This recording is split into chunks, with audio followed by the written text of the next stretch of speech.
How crucial is this stimulus bill for market direction, do you think, Toby?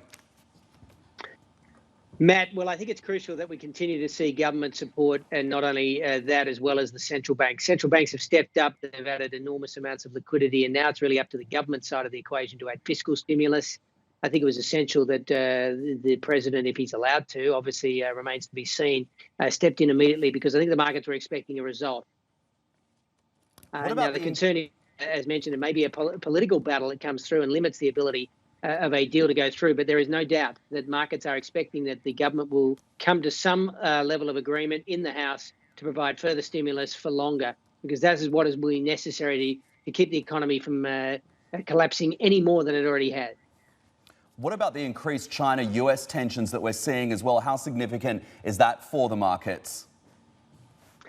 The markets haven't really reacted too aggressively to that at this stage, and I think it's probably premature. I think there's a little bit of tit-for-tat going on, a little bit of posturing on both sides from a political perspective, but hasn't quite reached into the markets. I think if you saw a breakdown in the trade deal that was negotiated last year, then I think that would be a much more significant impact on the market. So we're watching it closely.